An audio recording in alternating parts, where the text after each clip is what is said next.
Can you tell me, Nathan, when was the last time that financial assistance grants was 1% of general taxation revenue? 1996.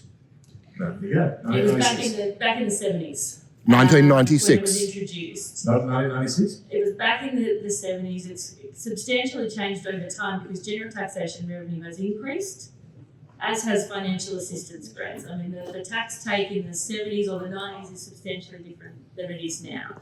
Over $3 billion goes into local councils around the country every year. I've just had a delegation of local government South Australia in the room. And Matt Burnett, the president of ALGA, was very pointed in his discussion on Wednesday morning. But we really do have to discuss equity in the sector. We have some councils who 95% of their operational income comes from financial assistance grants. And then there are a bunch of councils where that number is much lower, much lower, much lower, much lower. We've got some councils who have the ability to raise their own revenue through a range of other measures, and some councils that do not have that ability. There are no two councils in the 537 across the country or in our external territories that are alike.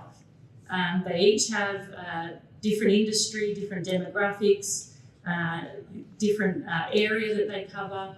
My old council, only 27% of the shire is rateable, but they're responsible for dealing with roads that go through the entire area. So I'll just jump in there. I mean, that's ever been thus, right? Councils are all very different. The point here is, why has funding from the federal government, which has obviously the capacity to raise funds compared to local government, diminished as a percentage? I can't tell you why successive governments have done that. I don't know. I can't tell you why Tony Abbott froze indexation on financial assistance grants in 2014 and ripped $1 billion out of the sector. I can't tell you why other decisions have been made over the past. What I can tell you what we're doing is, for the first time in 2 decades, we've got now a local government sustainability inquiry, because there is an issue in the sector, and it is very easy to pick the low hanging through. But there is more work that needs to be done here. And if federal or state governments are going to provide money to councils, they don't want an outcome out of it. That's why there's usually a bunch of targeted programs in the system. We've doubled roads to recovery. There's been the largest injection of funding through the last term of government to local councils than ever before, because we recognise the big gap in road maintenance. So we have actually made some substantial injections into local government. Is there more to do? There's always going to be more to do. But there are a range of programs that we are putting in place, but we want to make sure that we're getting that balance right as well.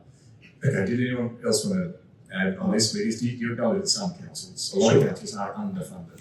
Sure, I'll just make 3 points to back Kristy in there, but amplify it. One, look, I appreciate the advocacy point that you can pick one funding stream and draw a conclusion from that, but in reality, you all know you can't.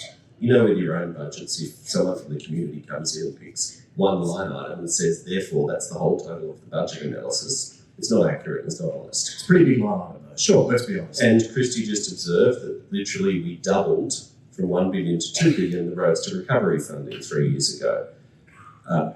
The financial sustainability question of local government has to be looked holistically in aggregate, which is exactly what we're doing. Local governments, exactly as Kristy said, I was mayor of a big inner city council, we could raise tens of millions of dollars from parking. A lot of councils couldn't. We got almost nothing from the Commonwealth. So there is an equity question there, absolutely. There's also development contributions. There's special rates for shopping centres that councils hate using because they get into trouble because people yell at them. You're saying that's what should be done? I'm saying that this is a problem we need to solve together. It sounds like you're saying charge the shopping centres more. We're at that stage of the day already. I'm saying that I put a special rate on my shopping centre and the tradies all yelled at me and they got what they want and I didn't have to jack up rates. because they got the benefit, right? That's exactly So I'm what I'm making the point that all of us at times have tough decisions to make. Some councils make them and they're brave, others don't. That's a fact of So life. this is a question of bravery. The second thing I observe is mutual respect and partnership means we do need to understand a bit about each other's worlds. Right now, we have 4 big structural pressures on the Commonwealth Government. We have defence, and that's real, and it's big.